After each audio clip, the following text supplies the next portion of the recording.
Calaroga Shark Media.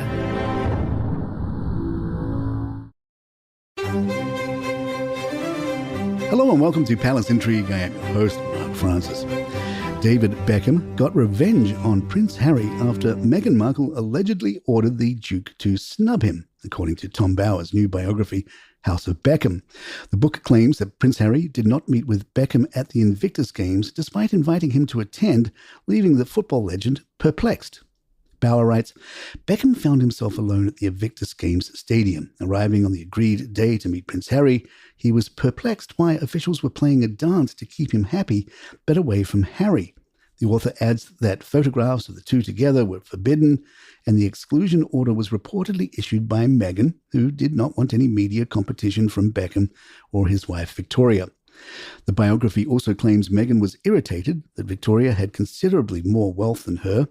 Meghan allegedly put on airs around Victoria due to her status within the royal family, feeling she had little in common with the former Spice Girl.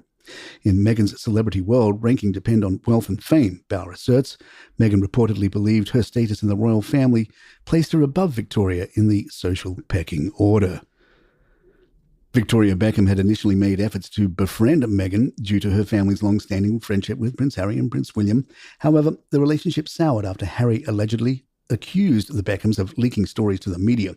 According to Bower, Harry called David to accuse him and Victoria of leaking stories, leaving David furious. Despite attending Meghan and Harry's 2018 royal wedding, the Beckhams were not invited to the wedding dinner, a move Bower suggests was a punishment by Meghan. The relationship between the Beckhams and the Sussexes allegedly deteriorated further in spring 2022 when David invited Prince William and Kate to his son Brooklyn's wedding, but not Harry and Meghan. A source explained, David's attachment and history go back with William and Kate, and they have a very strong relationship, and they were their choice of wedding guests. It was always about them. It was never about Meghan and Harry. They are the people David and Victoria are attached to, and it's always been about them because they've had a long history together. Following the alleged snub, Meghan seemingly stopped wearing Victoria's designs, while Kate wore them more frequently. The Beckhams' loyalty to the other members of the royal family has apparently paid off, with David being given a top charity ambassador role by King Charles after the pair bonded over their love of nature. A source told the Daily Mail that Meghan is set to launch her own rosé wine. It would make commercial sense for Meghan's first product to be a wine, according to reports. This is because the Duchess would be following other celebrities who have their own wine ranges, including Cameron Diaz, George Clooney, Kylie Minogue, Francis Ford Coppola, and Brad Pitt. Meanwhile, Brad Pitt's critically acclaimed Miraval Rosé sells at supermarkets for around £25. Meghan has sparked speculation of a new project after being spotted with a camera crew in a Los Angeles park. Meghan was seen in a 10-second clip released on TikTok, prompting rumors of a potential advertisement. The video posted with the caption, POV, you casually see Meghan Markle on your Beverly Hills City Trail morning walk. Shows Markle in a black Adidas tracksuit near Alfred's in Beverly Hills. Fans and media outlets are speculating whether Markle could be collaborating with Beyoncé, given their friendship and the possibility that she might be endorsing Beyoncé's Ivy Park imprint. Beyoncé has previously shown support for Markle, notably altering a portrait during a Brit Awards acceptance in 2019 and praising her courage in a message after Markle's interview with Oprah in 2021. Meanwhile, Clever Blends, a wellness coffee company, faced legal challenges over alleged violations under California's Proposition 65. The wellness brand, known for its organic and gluten-free super lattes, had Meghan as a notable investor. Proposition 65 requires California to publish a list of chemicals known to cause cancer, birth defects, or other reproductive harm. Palace Intrigue will be right back. Princess Beatrice seemed to be thoroughly enjoying herself at the Kings of Leon concert in Hyde Park over the weekend. The royal was seen singing along enthusiastically to the band's 2000 hit, Use Somebody, with her husband Eduardo. The couple enjoyed the concert from the VIP box, sharing several sweet moments. Beatrice was seen throwing her arms up in the air and swaying to the music, while Eduardo clapped along. At one point, Eduardo lovingly put his arm around Beatrice, who nestled into his chest. Earlier in the day, the couple was spotted at Glastonbury Festival where they enjoyed burgers at Worthy Farm. In 2022, Beatrice faced a minor hiccup when her card was declined at a high-end food stall at Glastonbury. Despite the brief embarrassment, she remained unfazed. Apparently having your grandmother's face on the money only goes so far. Members of the public can now see areas of Balmoral Castle that have previously been inaccessible to anyone outside the family and invited guests. Tickets were priced at £100, £150 with afternoon tea, and sold out within 24 hours of going on sale in April.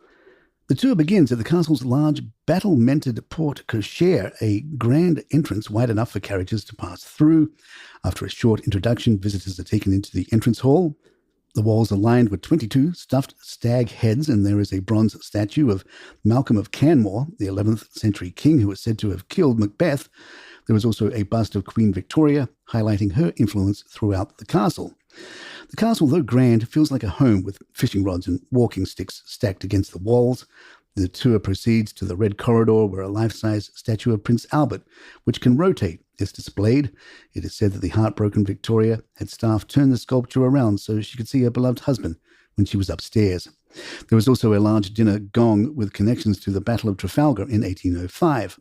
The flock wallpaper in the Red Corridor, commissioned by Queen Victoria in 1887, features crowns, thistles, and the initials VRI, Victoria, Regina, Imperatrix, Victoria, Queen and Empress. The main dining room where the King holds evening dinners and entertains families and guests has seen almost all British prime ministers. US President Eisenhower and Florence Nightingale dine there. At either end are large portraits of Queen Victoria and Prince Albert. The drapes are in royal Stuart tartan, in keeping with the Scottish theme. The Pages lobby leads to the family dining room, used for breakfast and afternoon teas for the royal family, before reaching the drawing room. The guide explains that this is where the last public photo of the late Queen was taken, as she confirmed Liz Truss as the new Prime Minister. Walking into the drawing room, the fireplace and green sofa highlight the room's significance. The floral printed furniture and modern touches, such as cabinets turned into speakers, create a cozy atmosphere. On top of a grand piano, there are framed photos, including those of King Charles, Queen Camilla, and the Queen Mother. Books in a stand include novels by P.D. James. The final room on the tour is the library, used by kings as his working study and for hosting meetings with dignitaries. The library houses a variety of books, including ones on Scottish history, Highland clans, and the speeches of Prince Albert. The tour also includes a visit to the Grand Ballroom, famed for its Gillies Ball, held annually by the royal family to thank staff for their service. A selection of watercolours by Royal Deeside painted by King Charles is on display, as well as outfits worn by King Charles, Queen Camilla, Queen Elizabeth II, and the Queen Mother. Outside, the gardens surrounding the castle have been updated with hundreds of saplings personally planted by King Charles. The monarch also has commissioned a thistle maze open to the public. The tours run until Sunday, August 4th, offering the public a glimpse into the private side of the royal family while they holiday in Aberdeenshire. And there you have it. If you'd like to email us, our address is thepalaceintrigue@gmail.com. Please follow us on Spotify, Apple, or the app of your choice, and write us a review or leave some stars if you love the show. I'm Mark Francis. My thanks to John McDermott. This is Palace Intrigue. Good times.